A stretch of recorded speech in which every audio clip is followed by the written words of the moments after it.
So a drill brush is one of my favorite tools to use, particularly for the interior of a lot of details that I do. I talk about them all the time, but there's a few really important things you need to know so that you don't damage anything and do something horribly wrong in your customer's vehicle. So let's jump straight into it. So most of you already know this, but most drill brushes come in a few different sizes, but particularly 3 different stiffnesses for detailers. You have soft, medium, and hard. Okay, generally detailers are using the soft and the medium stiffness drill brushes. Now, I want to start talking about the headliner. A lot of times a soft bristle drill brush is a great tool to use on headliner, but one of the things detailers don't realize that can happen when you're using this on headliner is, number one, you can create a lot of wicking inside of the headliner because of the type of material that the headliner is, and because the drill brush agitates and spreads the cleaner around, it doesn't really absorb it at all. So the only way to absorb or pull the chemical back out of the headliner, other than just letting it dry naturally, is by introducing a microfiber towel, folding it into fourths, and trying to scrub it and kind of bring as much out of that as possible. Well, one of the reasons why wicking happens is because there's liquid that is kept in the headliner a little bit too long, so it has some time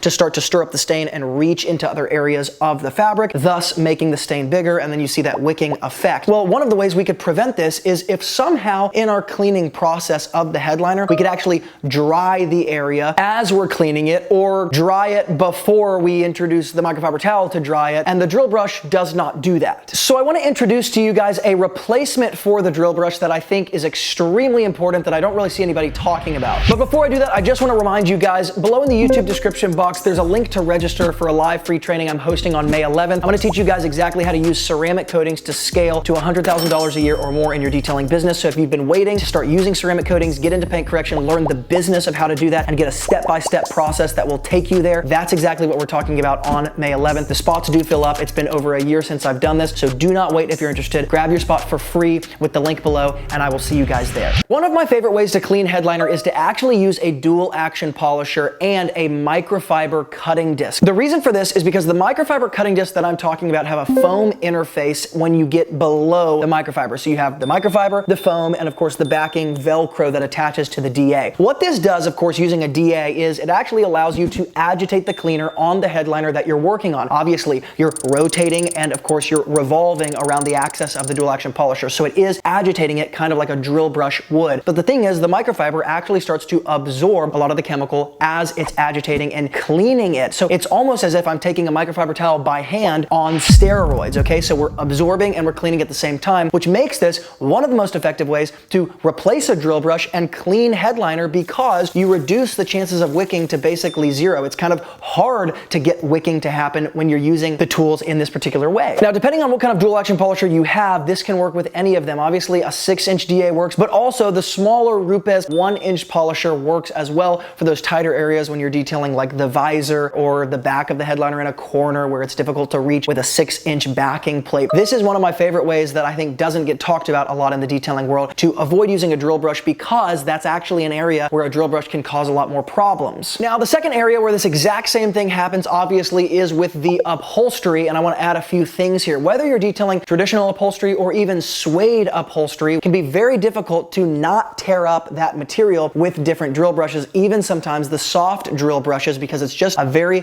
delicate material, and frankly, it's kind of cheaply manufactured. Using a dual action polisher with the microfiber cutting disc attached is a great way to agitate just the surface of the stain. Now, oftentimes when I'm using a drill brush on upholstery, I will be introducing an extractor, and in those cases, I don't worry about it quite as much, and I don't have to replace the drill brush because I'm going to be introducing a lot of liquid afterwards. But the reality is, when you spray upholstery seats, you're introducing liquid, and gravity is going to push that liquid down. If I can use a dual action polisher on the seats with a microfiber cutting disc, I'm keeping everything at a surface level, which is another very simple way to avoid wicking. If we're not dealing with necessarily a spill, but we're just dealing with stuff on the surface, I would much prefer to use my dual action polisher with the microfiber pad attached, because it doesn't push anything downward and I can deal with everything at a surface level. I don't have to agitate the stain underneath and then allow it to reach into the other areas of the cloth, and thus, of course, avoiding wicking. Now, the last area where I want to talk about using this method instead of a drill brush is on the carpets. Now, of course, I'm using a drill brush on these particular carpets, but there's a couple things that I want to point out. Number one, when you're watching YouTube videos or you're watching videos online, it often looks like all these detailers are getting perfect results every single time, and you're just like, man, that's not my experience. Well, the reality is, when you're detailing carpets, oftentimes, no matter if you use an extractor with a drill brush, with your carpet cleaner, it's not going to be perfect.